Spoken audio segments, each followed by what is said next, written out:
Gente, eu queria falar um pouquinho com vocês aqui sobre a nossa liberdade em Cristo, usando o texto de Gálatas, capítulo 5, versículo 1, que diz assim: portanto, permaneçam firmes nessa liberdade, pois Cristo verdadeiramente nos libertou. Não se submetam novamente à escravidão da lei. E no versículo 18 diz assim, do mesmo capítulo: quando, porém, são guiados pelo Espírito, não estão debaixo da lei. Eu queria ler com você em Atos capítulo 10, versículo 38, só para contextualizar você. Foi o primeiro discurso do apóstolo Pedro aos gentios, na casa de Cornélio. Você sabe da piedade que havia em Cornélio, um homem piedoso, um homem temente a Deus, e ele recebeu a visita de um anjo que disse a ele: cara, eu não posso pregar o evangelho para você, estou doido para falar de Jesus para você, mas não posso.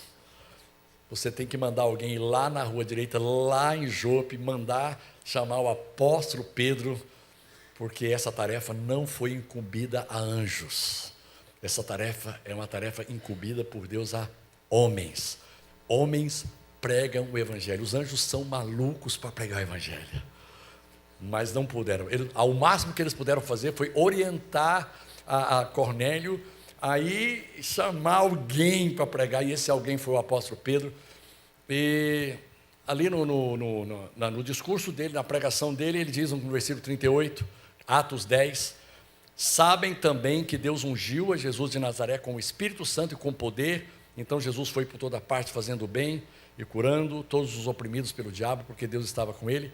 Ali, lendo dali, como Deus ungiu a Jesus de Nazaré com o Espírito Santo na terra dos judeus e em Jerusalém.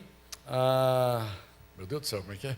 Como Deus ungiu a Jesus de Nazaré com o Espírito Santo e com poder, o qual andou por toda parte fazendo o bem e curando a todos os oprimidos do diabo, porque Deus era com ele. Eu queria focar um pouquinho nessa questão dos oprimidos pelo diabo. Talvez você possa pensar na nossa cultura que os principais oprimidos pelo diabo eram os endemoniados, aqueles que estavam envolvidos, talvez, ou estão envolvidos com macumbaria, feitiçaria, ou coisa desse tipo. Mas ali, na antiga aliança, lembre-se que aqui estava sendo iniciado ainda o período da nova aliança. Jesus estava recém-ressurreto, recém-ascendido aos céus. Então, o que oprimia de fato as pessoas, o que o diabo usava para oprimir as pessoas era a lei de Moisés. É incrível, é um pouco chocante a gente ouvir sobre isso, mas eles estavam muito cansados de muitas exigências. E você sabe o que o diabo mais usa para oprimir as pessoas? É o legalismo, a religiosidade. Isso é uma opressão do inferno, porque é muito sutil, porque em forma tem aparência de espiritualidade, tem aparência de piedade, tem aparência de santidade. Cara, mas olha, foge completamente, erra o alvo, hamartia. As pessoas estão errando o alvo quando elas estão novamente se submetendo à lei. A lei, ela serviu para um tempo, mas mesmo assim, eu posso garantir para você que não foi da total e perfeita vontade de Deus que a lei existisse. A lei, ela começou a existir a partir de uma postura do próprio povo de Israel, quando chegaram para Moisés e disseram assim: Moisés, não queremos relacionamento com Deus, não queremos ouvir Deus falando conosco, não queremos falar com Ele, nós temos medo de Deus, nós queremos distância de Deus. Mas como nós entendemos que Ele é o Criador dos céus e da terra, como nós entendemos que Ele é o Todo-Poderoso, e Ele nos separou na terra como seu povo de propriedade exclusiva, então faz o seguinte: você vai, sobe o monte, ouve Deus falar, e tudo quanto Ele te disser, nós obedeceremos. Isso foi um tiro no pé, foi um suicídio, porque eles estavam dando o seguinte recado: pode falar para Deus estabelecer as leis que Ele quiser, as regras que Ele quiser, nós vamos jogar segundo as regras de Deus, mas manda o seguinte recado: não queremos nada de graça, só queremos bênção se nós merecermos. O nosso mérito pessoal vai estar acima de todas as coisas. A nossa performance, o nosso comportamento vai estar acima de todas as coisas. Cara, eles se suicidaram espiritualmente, porque eles imaginavam que era fácil. Não é só Deus falar. O que Ele vai falar? Não faça isso, não faça aquilo outro. Para nós é fácil, a gente vai. Cara, eu tenho a impressão que Adão, num primeiro momento, ele imaginou assim: caramba, que legal, fácil servir a Deus. Podemos comer de todas as árvores livremente do jardim, todas. Eu não sei se algum historiador, se algum estudioso teve a curiosidade de pesquisar para saber quantas espécies de árvores frutíferas nós tínhamos ali. Cara, e Deus vetou apenas um e disse assim: mas da árvore do conhecimento do bem e do mal você não vai comer. Cara, e essa proibição foi o suficiente para suscitar no homem uma cobiça incontrolável. Na mulher, sabe, a Bíblia diz que ela estava ali diante da árvore direto. Cara, se Deus fala o seguinte: olha, não beba naquele bar, eu não vou nem passar na rua. Mas eles passavam na rua da árvore do conhecimento do bem e do mal todos os dias. Sabe, estavam ali, não, o nosso limite aqui, Deus não falou que não pode. Deus falou que pode olhar para a árvore. Deus falou que pode contemplar a árvore, só não pode comer dela. Pô, o diabo astuto como ele é, a serpente astuta como ela é, foi até a Eva e disse assim: o que você está vendo aí, Eva? Cara, eu estou vendo uma árvore ali que, cara, Deus falou para não comer dela. Deus nos proibiu de comer dessa árvore. Ah, é isso que Deus disse? Não, não é nada disso que vai acontecer. Deus sabe que no dia em que vocês comerem dessa árvore, vocês vão ter os olhos abertos e vocês vão ser como Deus. Mal sabiam eles que eles já eram como Deus, já eram a imagem e semelhança de Deus. Então, a lei, na verdade, ela foi dada, desculpe eu dizer aqui para você, um termo bem moderno, bem contemporâneo. A lei, ela foi dada para dar ruim. Diga para a pessoa que está falando assim: deu ruim, a lei chegou. Deu ruim, a lei chegou. As regras, as normas, as tradições, as doutrinas de homens, isso anulou a graça de Deus. Eles foram doidos, eles foram loucos, suicidas. Senhor, nós só queremos bênçãos se nós merecermos. E tem mais: se nós não obedecermos, pode mandar maldição sobre nós. Aí você vai em Deuteronômio 28, você fica ali abismado com tanto de maldição proveniente da desobediência, da quebra de princípios. Você vê ali do Deuteronômio 28, do versículo 1 até o 14, bênçãos. Do 15 até o 68, só maldição. Gente, é maldição que, olha, se 10% dela vier sobre nós, nós estamos fuzilados. 1% é muita coisa. E Mateus 11, 28, Jesus fez um convite interessante: venham a mim todos vocês que estão cansados, sobrecarregados, eu lhes darei descanso. Tomem sobre vocês o meu jugo, deixem que eu lhes ensine, pois sou manso e humilde de coração, e encontrarão descanso para a alma. Quantos querem descanso para a alma? Foge do legalismo, foge da religiosidade, foge daquilo que é meramente tradição de homens. Foge, meu irmão. Peça ao Espírito Santo para te dar discernimento daquilo que aparentemente, a Bíblia diz lá em Provérbios 16, 25, Salomão disse: há caminhos que ao homem parece ser bom, mas o final dele é morte, é destruição, é opressão. Meu irmão, chega de opressão do diabo na tua vida, na tua casa, no teu casamento. Estamos aqui nesta noite para juntar a você, a sua voz, formarmos um coro e declararmos profeticamente: chega de opressão em nossas vidas, a opressão da religiosidade. Nós dizemos um basta à opressão do legalismo, da religiosidade, daquilo que é meramente imposição de homens, vontade de homens. E Jesus disse no versículo 30 de Mateus 11: o meu jugo é fácil de carregar, e o fardo que lhes dou é leve. Meu irmão, se a sua vida não está leve, não está simples, não está descomplicada, tem alguma coisa errada. O Evangelho não veio para complicar a tua vida, o Evangelho veio para descomplicar a sua vida, descomplicar o seu casamento, descomplicar a tua vida emocional, destravar tudo aquilo que traumas e recalques produziram na sua vida. É o Evangelho.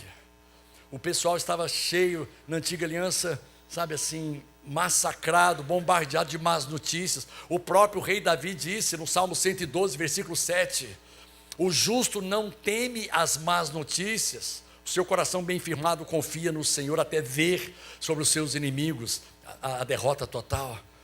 Cara, mas olha só, o Evangelho significa boas notícias. Boas notícias.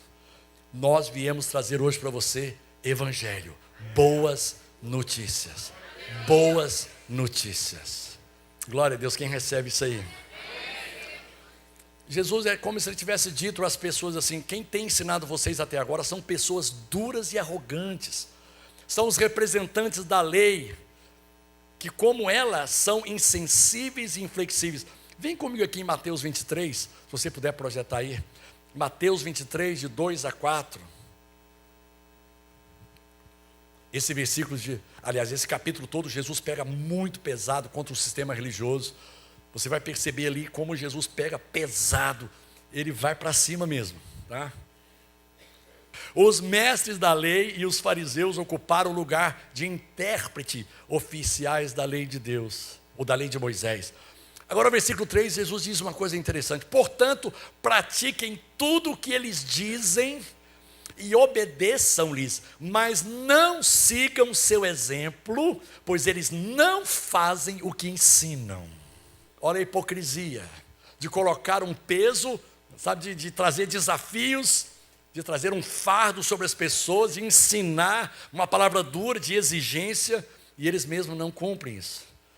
Daqui no versículo 4 ele diz assim: oprimem as pessoas com exigências insuportáveis, e não movem um dedo sequer para aliviar seus fardos. Esses são os fariseus, os intérpretes da lei, os religiosos da época, aqueles que se diziam os intérpretes de Moisés, assentavam-se na cadeira de Moisés.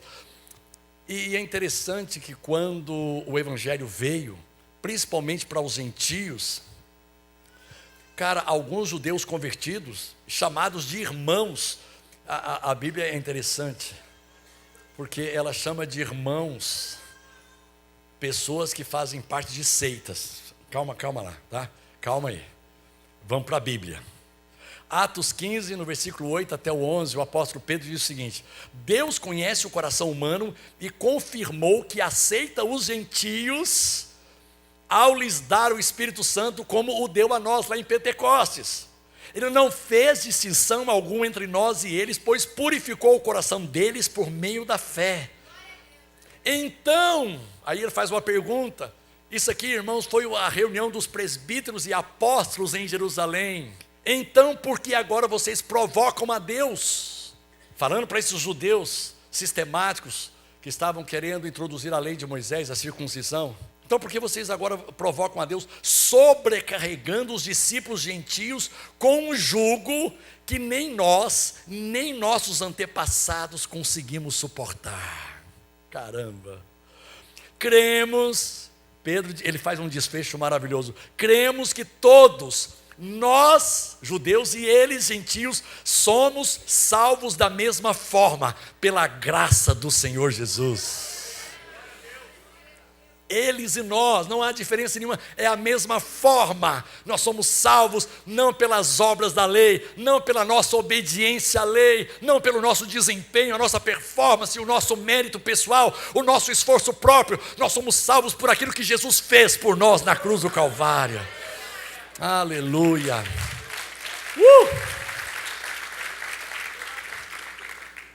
Mas pastor, o que de tão grave acontecia assim para poder merecer uma reunião lá em Jerusalém, dos apóstolos e presbíteros? Olha só o versículo 1 do mesmo capítulo 15 de Atos. Chegaram a Antioquia alguns homens da Judéia e começaram a ensinar aos irmãos: a menos que sejam circuncidados, conforme exige a lei de Moisés, vocês não poderão ser salvos. Gentio vai ter que circuncidar também. Pô, os caras tremeram na base, meu Deus do céu, né? Até porque naquela época a cirurgia era uma coisa complicada, né? não tinha anestesia. Os homens digam, o sangue de Jesus tem poder, aleluia. Circuncisão, cara. Paulo e Barnabé discordaram deles, aleluia, e discutiram energicamente, Atos 15:2.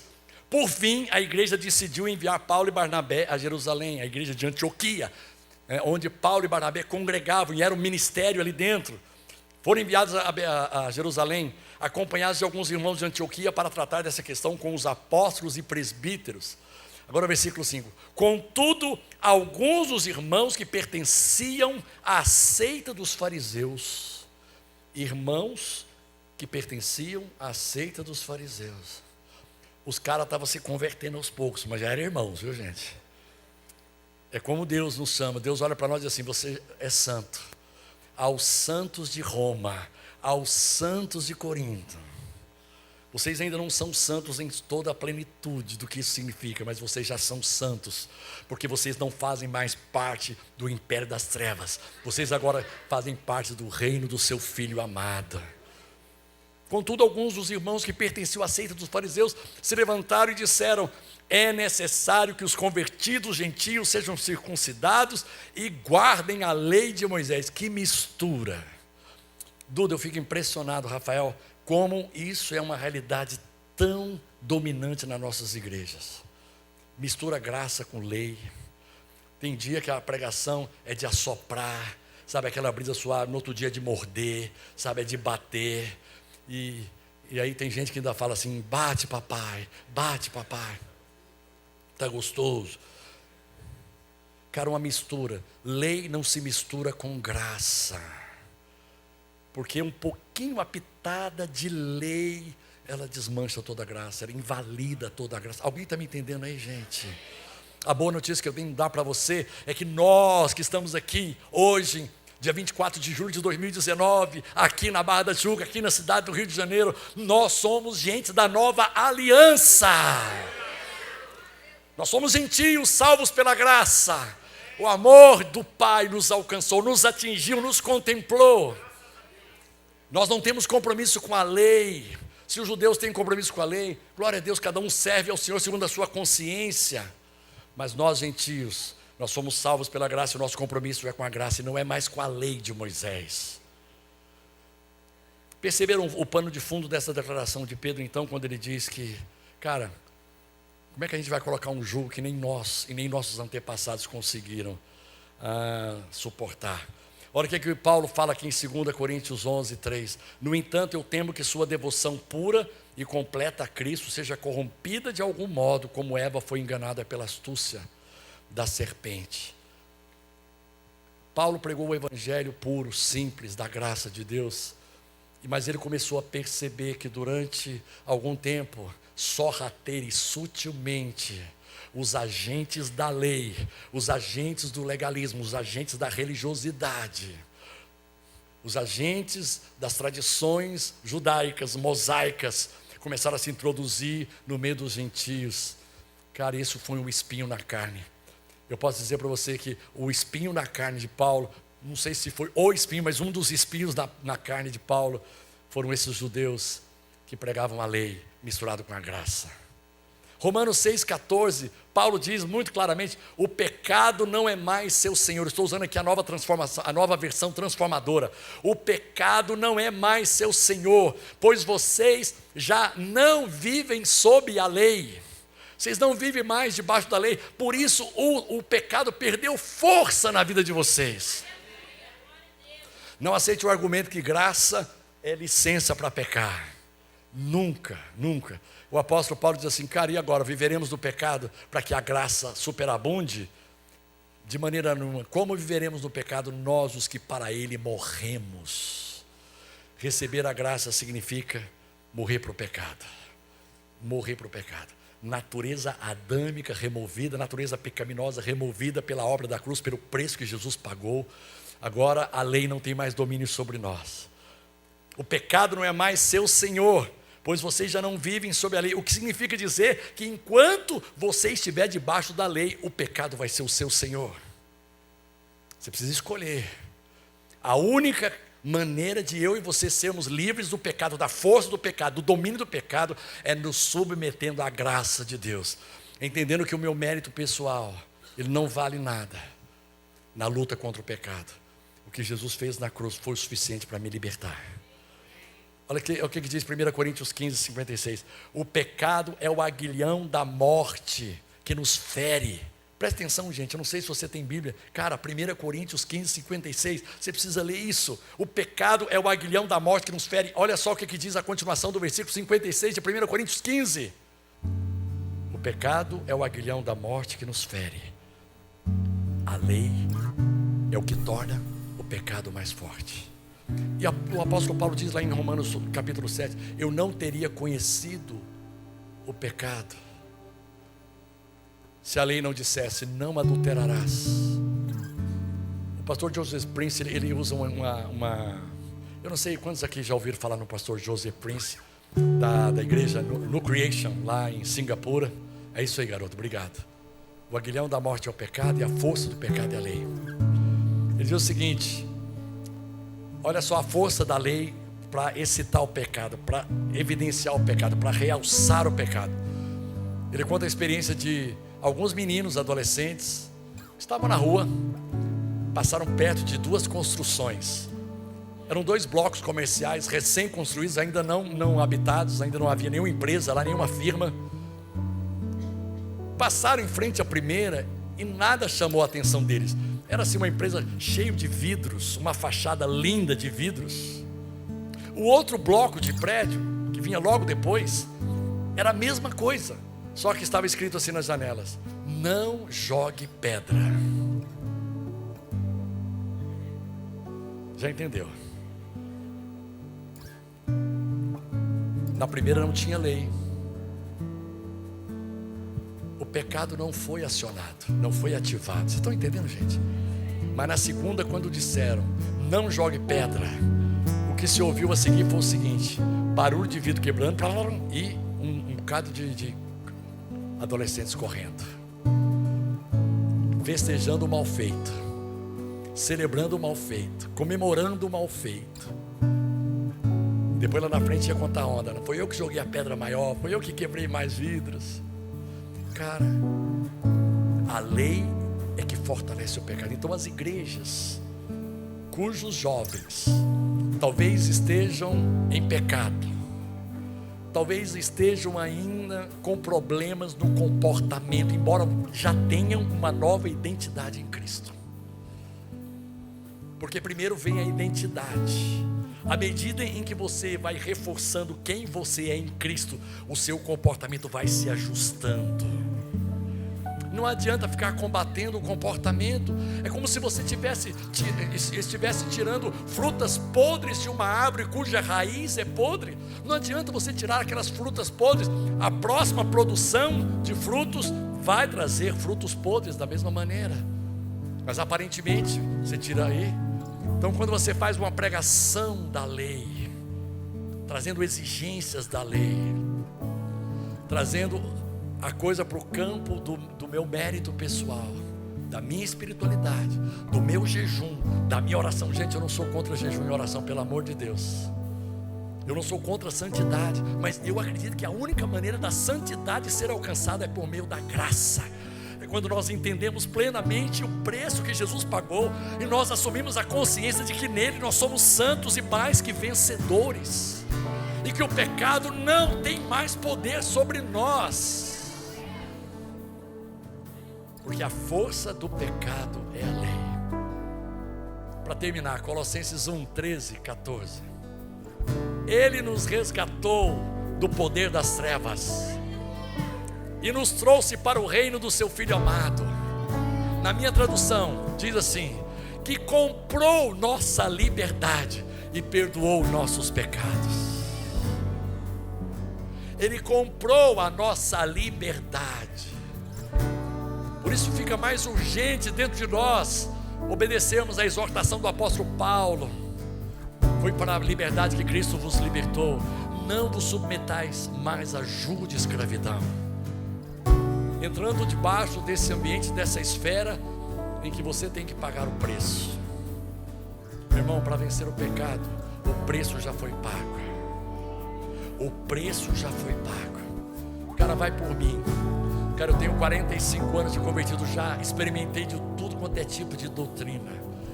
Eu estou impressionado como a graça de Deus, ela é operante. Como a graça de Deus funciona. Como a graça de Deus é relevante. Como a graça de Deus faz a diferença. Como focar naquilo que Jesus fez é muito melhor do que você ficar focando em vencer o pecado, olhando o pecado, cuidando do pecado. Cara, enquanto você tiver a vida inteira, pecado, não, cuidado, pecado. Tira os seus olhos do pecado e coloca os seus olhos em Jesus. Nós precisamos de parar de ficar ensinando sobre o pecado, e nós precisamos de ensinar sobre a graça de Deus em Cristo. E o último versículo, Hebreus 8:12. Usarei de misericórdia para com as suas iniquidades, e de seus pecados jamais me lembrarei. Meu irmão, para com essa imagem, com essa visão distorcida de Deus, procurando pecado em você, procurando erro em você para te condenar, para te acusar, para estender o dedo dele em riste, e provavelmente aquele dedo que sai até fogo de juízo, e que você fica escondendo assim. Cara, quando eu peco, eu continuo pecando, de vez em quando eu vacilo, eu titubeio, sabe? Eu não corro de Deus, eu corro para Deus, porque eu sei que Ele sempre estará de braços abertos para me acolher, para me receber, para me curar, para me restaurar, para me dizer: filho, você já foi feito em Cristo justiça de Deus, você é santo, você é separado, você é mais que vencedor. O pecado não terá mais domínio sobre vocês. Vamos ficar em pé, vamos adorar Jesus. Obrigado, Espírito Santo.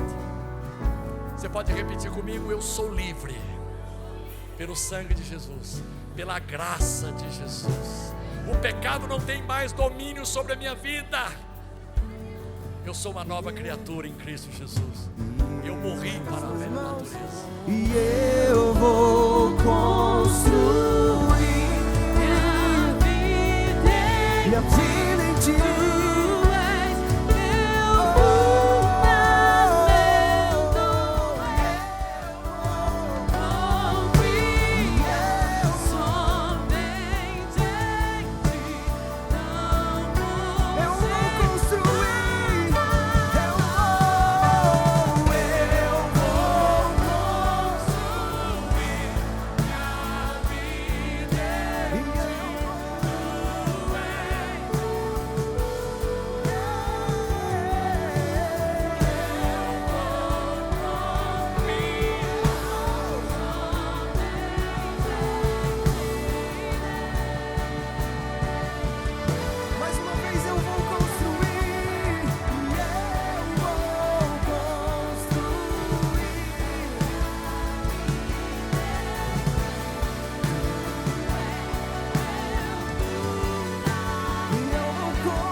És incomparável, és inigualável. Abre os meus olhos e mostra quem Tu és, e enche o meu coração. Mais uma vez, erga sua voz, a igreja e o piano. Santo,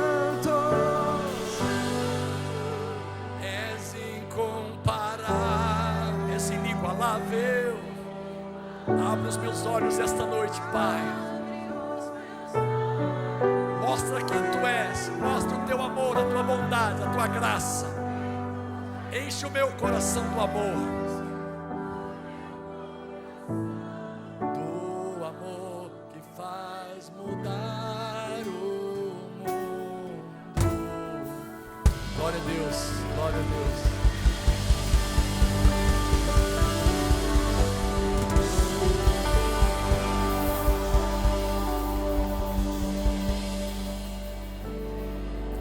vocês entendessem o que eu vou falar. Eu participei durante algum tempo de alguns avivamentos, mas que eram apoiados na lei. Não na lei de Moisés, mas no esforço próprio, na performance.